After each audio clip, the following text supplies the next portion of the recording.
All right, everyone, we are back with another episode of The Opposite of Cheating, season two. If you can believe it, I am excited to be here with another Australian colleague. We had a few in our season one. We love our Australian colleagues. They're doing so much work, good work in this area, and we all have a lot to learn from them. Danny Liu, thanks for joining me. Thanks for having me, Tricia. Yeah, so let's start off the same way we do with everybody. Why don't you tell everybody a little bit more about you and what you do and in what context? So I am what you guys would call a faculty developer by day, and so I work in a central learning and teaching unit at the University of Sydney, and my day job is to help academics teach better, essentially. Yeah. And so I'm a professor of educational technologies, and so I do that kind of teaching better primarily in regards to how people use edtech well and kind of combine that with good pedagogy. But obviously, over the last 2.5 years, that's meandered into the AI space a fair bit, and that's kind of taking over my life. So that's the context within which I work. I would say it hasn't meandered into, I would say it was catapulted into, right? Catapulted is a good idea. Yeah, Yeah. yeah, yeah. Um, and so how long have you been doing that and what was I'm just curious about your pathway to that role. Yeah, so I've been doing academic development or faculty development since Yeah. about 2015. Before that, I was I guess you would say, a sessional lecturer in biology, and so that's my kind of home Ah, discipline. okay. And then after I did or during my PhD, I got horribly depressed and just didn't want to do research anymore, really. And found a interest and a knack for teaching, and went into those sessional roles. Uh, And then went to a different university to do a bit of faculty development because I was a bit confused as what faculty development was. I thought it was, yeah. I could just teach biology and do a bit of, talks on the side to faculty, but actually it was the complete opposite. And so, but I found myself in that and quite, found it quite meaningful to do. Yeah. And Yeah. so stayed in that field ever since.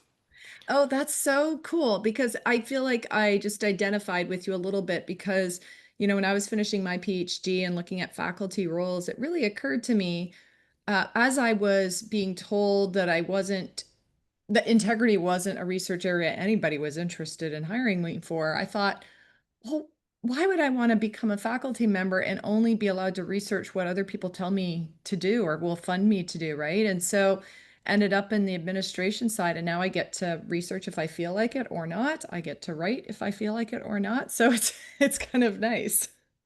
So Yeah, I'm there's a with lot you of on that one. variety, isn't there? Yeah, a little bit more variety, a little bit more agency, frankly. Mm. I think now people might get jobs based on the fact they research academic integrity, but back in 2006 when I was graduating, that was not the case. Mm. Okay, so speaking of academic integrity, what's your first memory of encountering that as an idea, as a thing? I think it was way back in year 7 where our maths teacher gave us quite a tricky a set of maths problems Uh, to do one night, and I just really struggled. I'm not a natural maths kind of person, and so I ended up calling one of the other guys in the class who I knew was a bit, bit smarter than me, and he talked me through it. And he may or may not have given me some answers, which I may or may not have used a little bit to steer my working. yeah. So that was, I think, my first memory of it. But did you get caught? I didn't know. No. And so that's your first memory of kind of cheating. Do you Mm. do you remember when you first got exposed to this idea that academic integrity was a thing? Yeah, that's interesting. So academic integrity, I guess it must have been when I was teaching. Yeah. And we were shown things like turn it in, and we were told how to help students understand how to properly, reference, properly cite. We were given tips on how to actually introduce students to the idea of honesty and Mm, fairness and those kind of things. So yeah. it must have, I think, been when I was first teaching. Okay, that makes more sense. Yeah, it's funny how often I ask people about their first memory of academic integrity and they give me a cheating example, right? Mm. Which is the opposite of Mm. academic integrity. But I do think it's a window into kind of some of the challenges we have in higher education of having conversations around these topics, helping particularly faculty, see academic integrity as part of their educator role and not part of their policing role. And so then we throw Gen AI into this and it confuses folks even more. So tell me a little bit about what happened November 2022. Did you just start getting faculty calling you up in your faculty development role saying, and they expected you to have all the answers immediately? What are we going to do? It actually started for us in about June 2022, because that's Okay. when I discovered GPT-3 via Yeah. the OpenAI backend.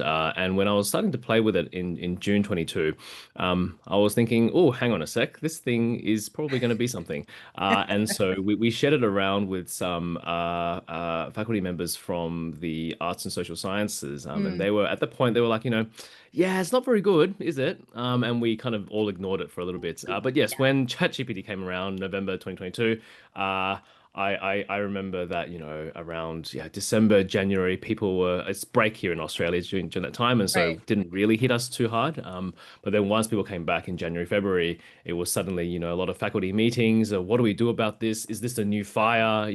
How do we harness this? But how do we stop it from getting out of control? Yeah. Yeah, so a lot of consternation. Yeah, I talk about the history when I'm doing presentations. I have a slide which is Kermit the Frog kind of doing this, like Mm. this is how we all felt Yep. at the time because I even if we knew it was coming, we still didn't have all the answers. So you have been doing a lot of work not only for the University of Sydney, but for TEXA, which is for those who don't know, Australian Quality Assurance Agency for Higher Education.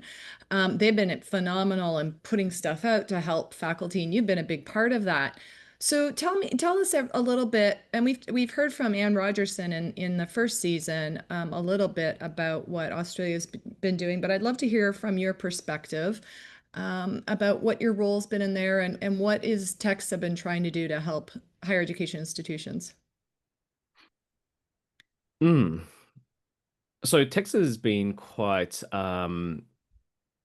proactive and quite collaborative with the higher education sector here in Australia to try and get all the providers together to think about how we are addressing this in a thoughtful way. They did what they call a request for information about midway last year, where all the 202 providers in Australia had to go submit basically, a tome of how they're responding to this. Mm. And Tex has been really good in trying to curate all the information, come up with some best practices, and even before then, get a bunch of us together to work through some of the principles around how we want to approach or how we should be approaching integrity in the age of AI. So they've been really proactive as I guess, a gluing force in Australia. Yeah, getting the conversation going so you're all not Mm, just isolated and trying to figure this out on your own, which I love. mm, We do not have that here in the States since we don't have a federal quality assurance agency. And so one mm. of the big things you've done and written about is this two-lane assessment approach. Tell us a little bit about where that came from, how it differs from other approaches, and why you think it's the way we should all be going. So I remember a conversation I was having with one of our instructional designers way back in, I think it was either May or June 2023, Catherine Walsh from the Faculty of Medicine and Health. And at the time, we were talking about how faculty needed a a future-proof or future-resistant set of approaches that could actually give them a way forward. And then I went to think about, well, what is going to be as future resistant as possible, as Yeah, future looking as possible, because we can't keep saying things like, oh, let's let's make students do reflections because we found out 3 months later that AI could do right. reflections better than humans can. So we, Right. we can't have rules that we need to keep changing because that'll drive Only faculty. use, only ask them about current journal articles or current events because Exactly. yeah, Yeah, yeah, yeah. that's right. Yeah, or make them interpret this video, or make them interpret Yes. this image, or something Yes. like that. So it had to be future looking. Yeah. And so at the Without knowing time, what the future is going to look like well, indeed, exactly. in And terms of so Gen AI. Yeah. yeah, it's moving so fast, isn't it? And so we went away, and I thought about, there's two options here. We need to have assessments where we know it's the student expressing their capabilities. Yes. okay, whatever that looks like. And then we'll have the other assessments. Yep. And both assessment types are useful because one, the measurement, the trustworthy measurement of capabilities is really important. But also the development of those capabilities, the motivation of students, the engagement of them in their assessments, that's also Yeah. important too. Yeah. And there's kind of no in between. You can't have a place where you kind of say, oh, we're going to say there's no AI here, but we don't actually Mm-hmm. know, or we're going to, trust you that you're not going to use AI, but we don't really Mm-hmm. know. Um, and so so the two-lane approach kind of was born in around July 2023 to Yeah. say the only way forward is to have, assessments where you know, and assessments where you don't. And both are fine. Mm-hmm. Both are fine, but they are not alternatives to each other. Both are needed. Yes, that's true. Both are needed, Yes. but they don't serve the same purpose, I guess. Right. Right. Yes. And so we need the lane where we know it's the student who has the knowledge and skills because we are in the business of certifying knowledge and Mm. abilities, right? Yep. That's that lane. And then the other lane, we're in the business of facilitating learning and Yep. development of knowledge and Sure. abilities. And so that's where those, some people might call them formative assessments, right? Assessments for learning versus the summative assessments of learning. And I have spent a lot of time in my presentations and talking to faculty, really reminding us all, and administrators reminding us all that we are in the business of certifying. And some people don't like to talk about that, but it's true. And so we have to figure that out. So basically, then are you talking about, and I know you're not, so I won't even say this a question, but you're not talking about like in every class, right? That every class has to have these secure assessments No, necessarily. so secure assessments are very expensive and time consuming and high Yes. workload to run. And so our approach has been to advise faculty, you want to reduce the number of or the prevalence of secure assessments in order to reduce the anxiety and stress for you and also for your students and the workload, but also to make sure that we don't overassess and to make sure that they're put into key points of a particular program. You don't want to necessarily have them in every single assessment. I think that's a bad idea, actually. But you don't want to have them nowhere either, or only at the end. You need to have them Right. at key points of the student's progression.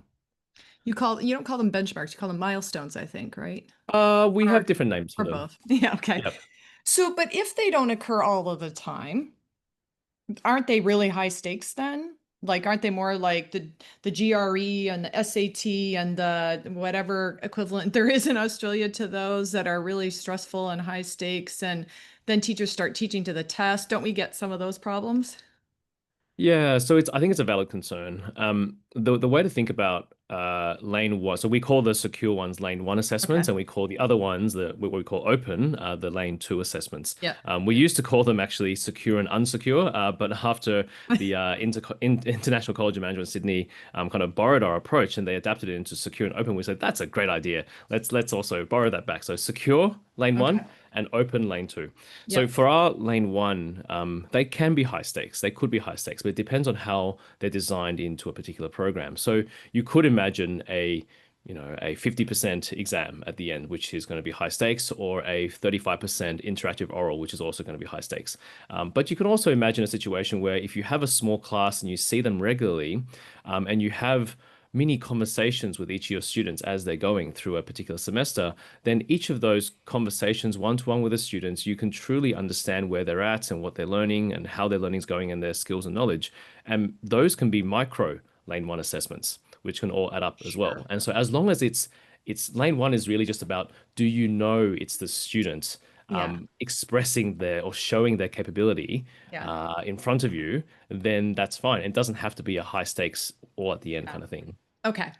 And I've also been saying to faculty, look, if you treat these lane one assessments as mastery along the mastery based model, then you can allow retakes. So it doesn't really have one, sorry, if you consider them along the mastery based model and all your formative assessments are helping the students master the knowledge they need to pass that lane one, then it will be less high stakes. And also if we allow students a chance to retake the lane one assessment, then it's not a one and done, you know. This is the idea, trying to get us out of the credit hour mentality where people have to demonstrate their learning within the 10-week quarter here or the 16-week semester, but more of like, you might take 17 weeks, you might take 5 weeks. I mean, do you see that as a way a model we'll ever get to in higher ed? Because Yeah, that it's seems like one interesting. of the big solutions to this. Yeah, to get away from the credit hour, isn't it? Yeah. So higher ed is hard to move Yeah. as a sector, as individual institutions, and it would be lovely to move past that. But I don't see it happening anytime soon. No. But the ability to securely measure capabilities in lane one, I think, would lend itself to potentially going beyond the credit hour and saying to students, well, if you can demonstrate your capabilities in week 5 of 10, sure, let's do it. Let's get you through. Yeah. Might as well, right? Mm. Um, you mentioned that they could be lower stakes lane one assessments, constant conversations with students if your classes are small enough, and that's a big Mhm. if for many of our universities. Where are you in the difference? Let me figure out how to say this question. Are the guidelines around lane one and lane two assessments the same for in-person synchronous classes as for online synchronous classes and online asynchronous classes? So is the underlying question, can you do lane one secure assessments in an online class? And online asynchronous and Online asynchronous class. Yep. or along the continuum. Let's put it on a Yes. continuum, maybe. Yeah. Okay, fair enough. In-person So I want synchronous, online synchronous, online asynchronous. to, okay. I want to preface this by saying there is nothing wrong with online learning, but online assessment is troublesome. And so, You and I are like we're peers. This is what I've been saying to folks. Let's separate. Let's tease these out and yes. stop using online learning to refer to both. Yes, exactly. Yeah. Because online learning has amazing Yeah, opportunities for equity and access, and it's super absolutely. important. We need to continue. But online assessments can't be secure anymore. Even online synchronous assessment can't be secure anymore because there are things you can install that I could be using a I teleprompter know. on right now talking to you, and I I could not know. be using my brain. And so online You could be an assessments, avatar that's actually a exactly. contract cheating provider doing the assessment for you. Exactly, Yeah. exactly. And so I think if we are serious about certifying, we cannot rely on online synchronous and definitely not online asynchronous assessments to be lane one secure assessments. Whether for an online class or an in-person class. Correct. Because that's the other reason I want those terms separated, because we can have Yes. online assess many professors who teach in-person classes are giving online asynchronous assessments, right? Yep. Exactly. As I say, there are many remote classes, I'm calling them, masquerading as in-person classes. Lectures are Yes. podcasted, there's no interactive component of going to class, Mm. and all of the assessments are online. So I would also say though that I would not advise people to get rid of asynchronous assessments. Okay. But If they're the lane two. asynchronous, exactly, the asynchronous assessments would be lane two assessments. Mhm. There is still, Yeah. I feel there is still um, a real need to develop in students, for example, the capability for long form writing, asynchronous Yes. long form writing, like essays.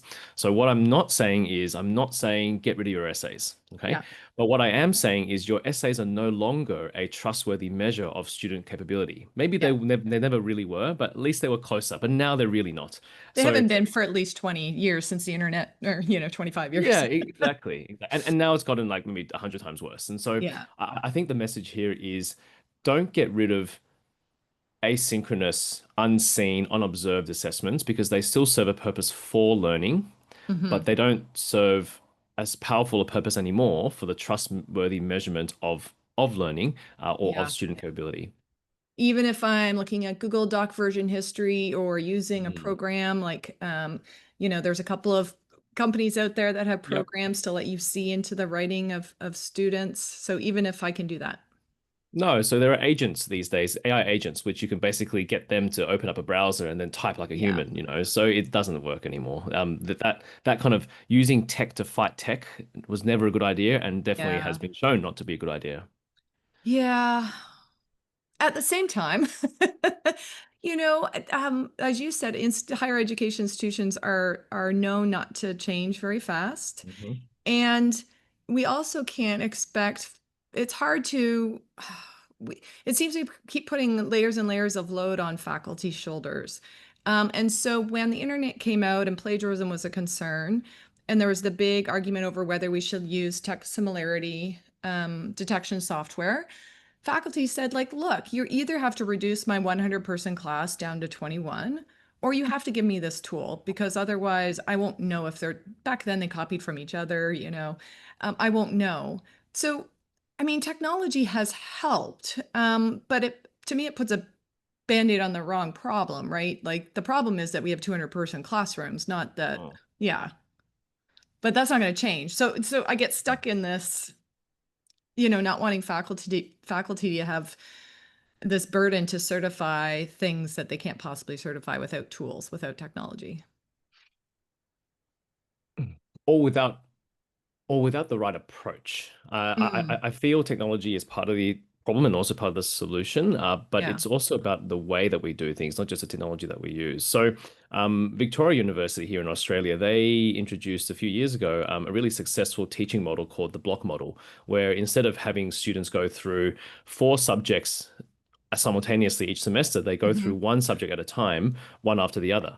Yeah. And their really intensive mode kind of study Yep. really works for them. They've had amazing success with it. And what Yep. happens in that model is that they have their students in very small classes compared to the usual university class of about 35 people. Yep. And they see them for 9 hours a week. Yeah. And in that situation, you can get to know your students really well. And then you kind of you have those smaller classes which faculty are asking for Hmm. to be able to get to know your students, to be able to maybe certify Hmm. at on an ongoing kind of basis. Yeah. And so I think there are different models of teaching and assessment which can work in a higher education context. That said, like you've been saying as well, the higher education is hard to move, and so we do need to find ways that we can move forward with large cohorts, but no, don't rely on tools to be the solution. It's that perennial problem our tension I feel like we have between our values. Like we value access, right? We value education being available to everybody, and we value integrity. And oftentimes those can come into conflict, like with online asynchronous assessments that can't be secure, right? Oh. Privacy and integrity. So, with the whole online remote proctoring debate during the pandemic, privacy won out. Most universities said we're not doing online proctoring, and integrity lost, frankly.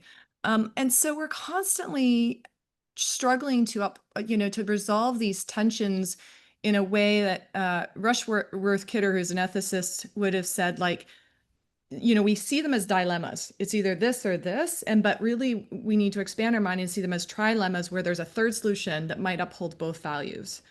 Do you Mm, see the two-lane approach as able to uphold those values, integrity and privacy, integrity and access, whatever values you want to choose, or mm. or is something always compromised? I think in this imperfect sector and imperfect world, there's always going to be some level of compromise. So there Yeah. is never going to be 100% security in anything that you do. Um, Yeah.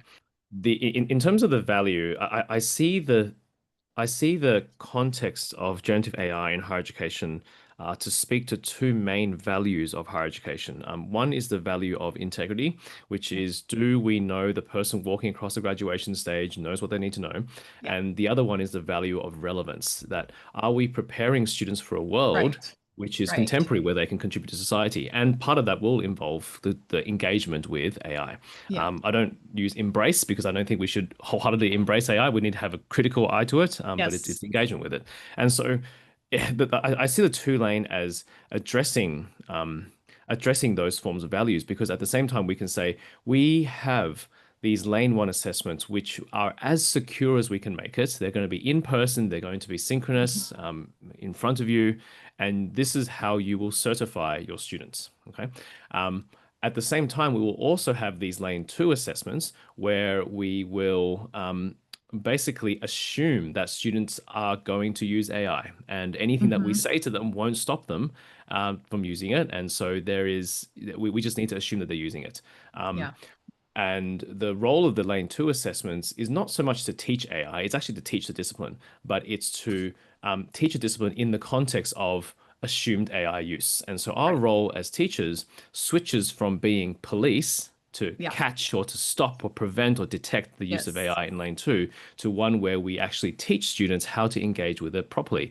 To say, well, if you use AI in this way, you're not going to learn. And, Yeah. if you're not going to learn, you're going to be caught for the lack of learning in lane Yep. one.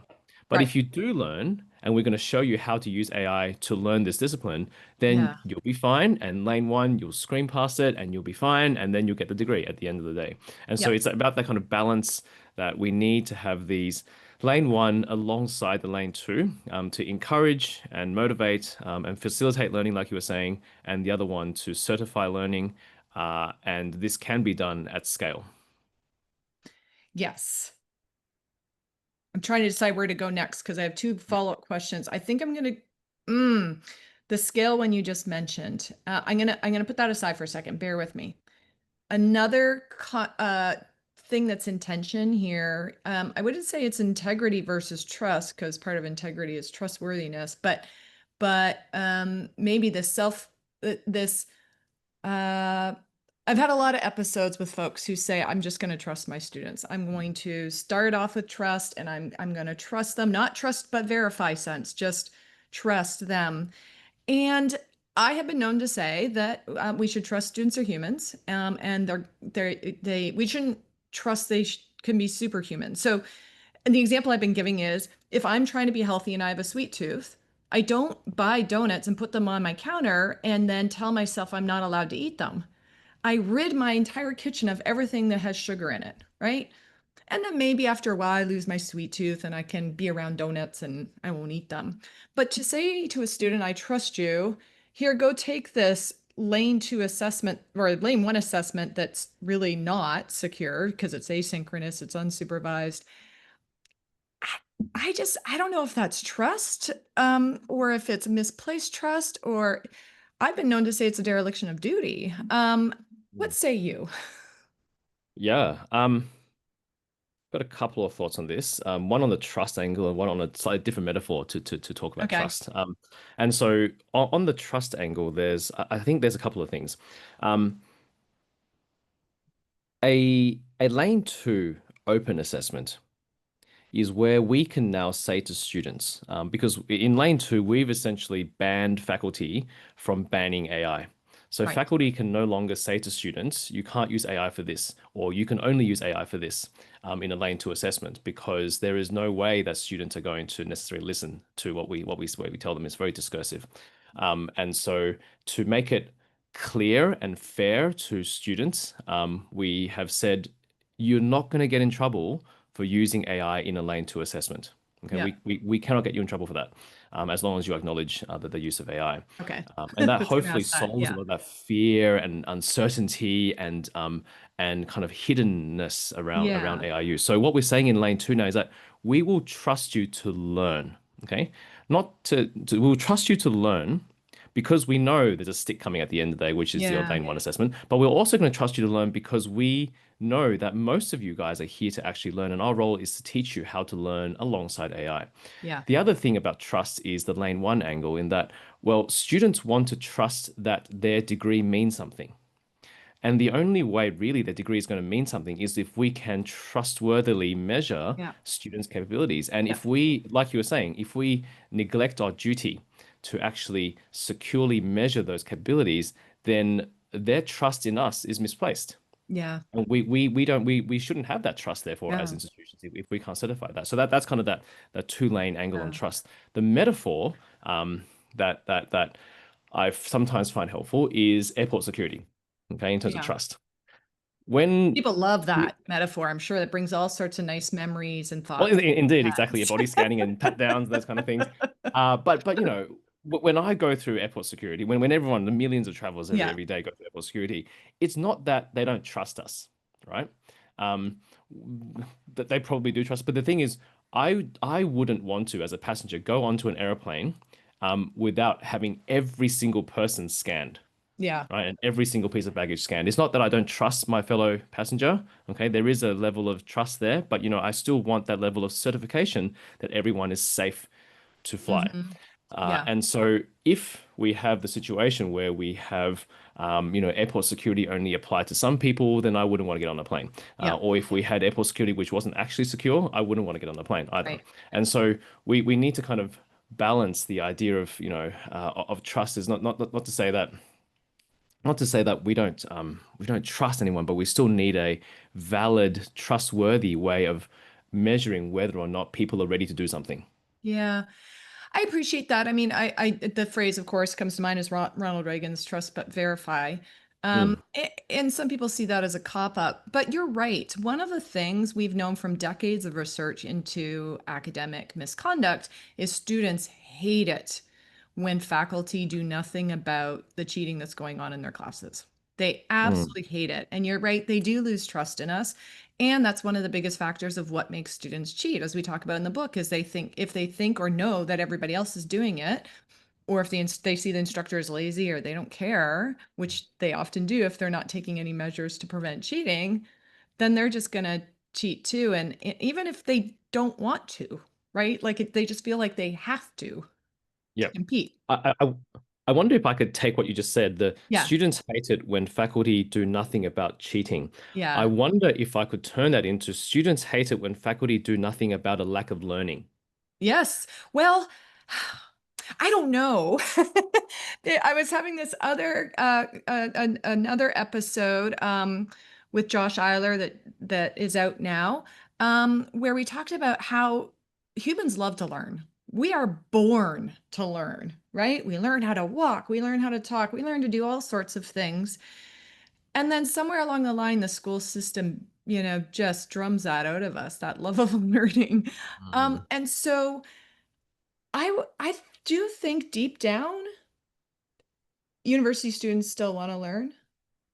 Deep down, their humanness does.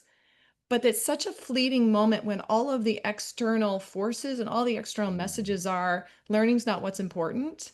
The grade Mm. and getting the degree is what's important. Yeah. And what you're doing isn't important. I'm an engineering major. I don't want to write this essay, right?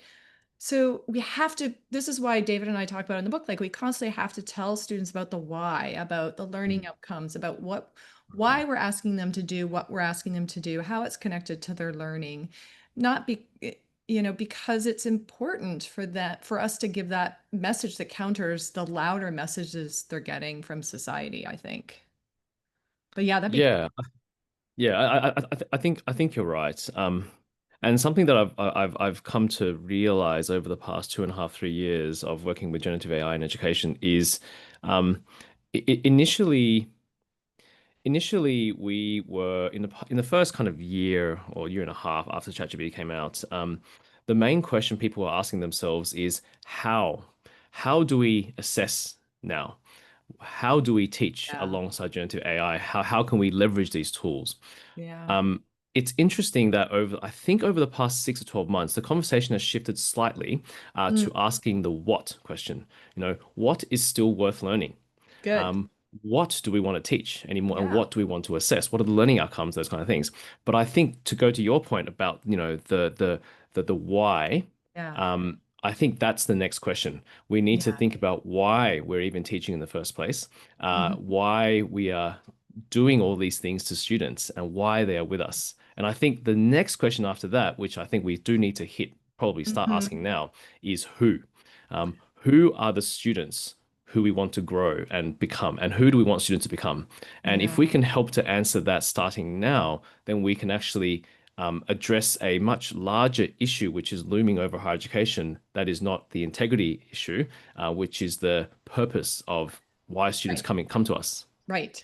Right. And that's so important because um our focus has, well, as I said in 2008, we're still teaching as if it's the 20th century and the internet doesn't exist, right?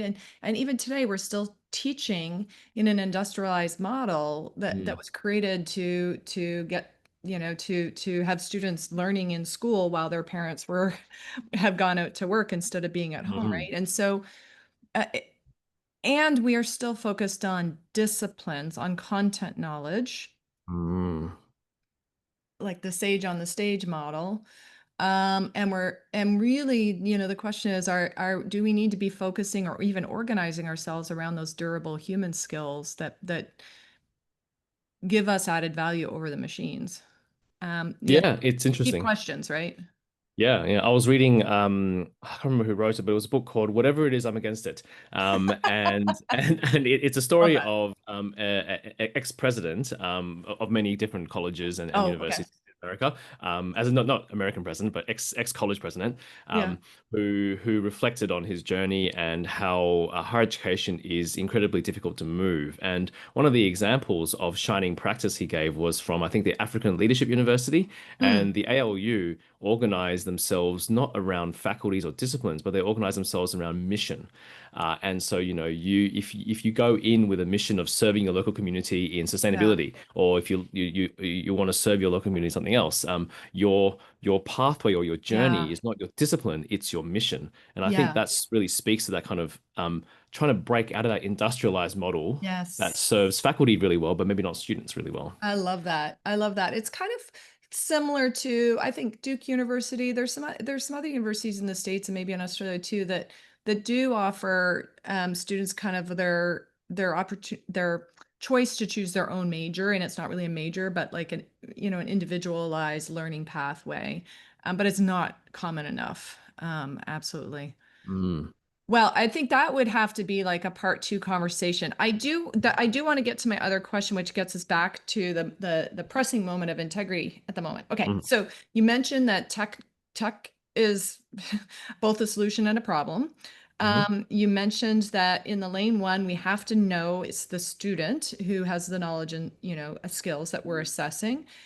And we talked about they have to be usually secure assessments have to be in person, and we didn't get into details and what kind of in person. But now we are having as we and you talked about future resistant approaches. Okay, so we already know we have AI enabled glasses, meta glasses, right? That you can kind of still tiny see the camera there, but not really, especially if you're doing an exam with 200 kids in the classroom. Are you really going to see those glasses? Then we're going to have wearables and we're going to have brain implants. I mean, I I don't know what secure assessment looks like in that era. mm. So I'd like to reframe that to say lane one is about the trustworthy measurement of student capabilities. Yeah. And human capabilities will change as technology improves.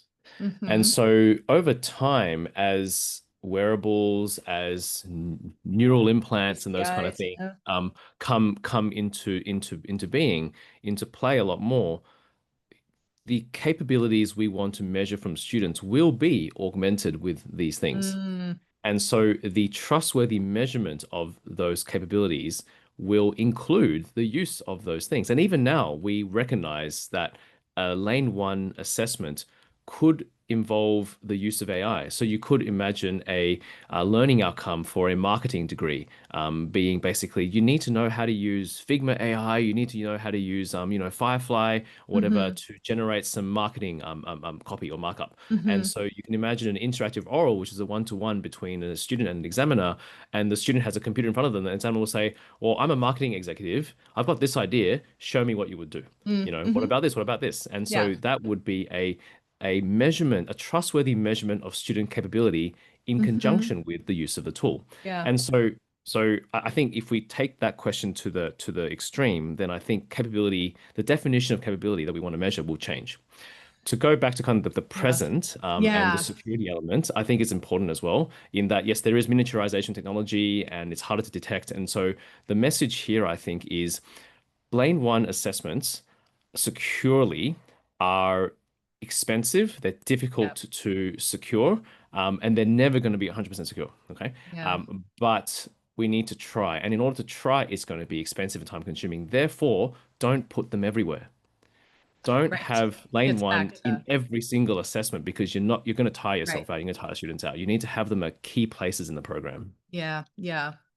No, agreed. It's the important thing, right, is yeah, between here and there, where everybody has them, we're gonna have some kids will have them, right? And then some kids will have the better, more expensive, more Mm, hidden ones, and then it'll take a while to get there. So in the meantime, we have to ensure it's a yes. fair assessment environment, Yes. and that I don't know. I feel like we need metal. I think we have to become the TSA on this secure assessments. That's what worries Yeah. me a bit, It's you know? interesting, isn't it? Because in some other countries, they do have those I know. body scanners before they go into an Yeah. examination, and they turn off. Drones, Yeah, and then they turn off all the internet or internet. turn off all the AI across the country, Yeah. for the 3 days. So Yeah. yeah, it's extreme. Oh, okay. We should end there because I think we're way past time. Any final piece of I'm a hopeful pessimist when it comes to the impact of Gen AI, not just on well, the impact of AI, not just on education, but on democracy, on humanity and human flourishing. So give me something to lean me towards my hopeful side. Ooh, you might want to cut out this blank when you come and edit the edit the podcast. The hopeful side. I think. One of the things I've realized people say a lot is they use the phrase AI could never do this, or humans are the only ones that can do this, or humans are Yes. uniquely this. Yes. I, We're I think special. that's okay to say, but Mm-hmm. what happens when AI can do X, or at least appear Mm-hmm. to do X, for many Mm-hmm. people? Then you're in trouble with what you say. So my reframing of that is that to say instead of AI can never do X, it's that we will always value humans doing X. And I if like we that. have that kind of reframing, if we always value humans forming connections with their students, if we Mm-hmm. always value humans um, uh, doing the grading and forming those connections and Mm-hmm. building relationships in classrooms with each other and teachers and students and those kind of things, if we frame it that way, it empowers us to Yeah, go forward into the future as opposed to be subject to the whims of technology as it improves. So I think that that value proposition, humans will always value X. I think that's I hopefully a love hopeful it. way to see the future. It is. I love that. I am going to adopt that for myself in my times of pessimistic despair. I can't even say that. Well, Danny, thank you very much. That was an engaging conversation. We'll have to have you back in the future to talk more about maybe your and my vision of what universities could look like in 20 years. How about that? Sounds great. Okay, thanks so Thanks much, much. Trish.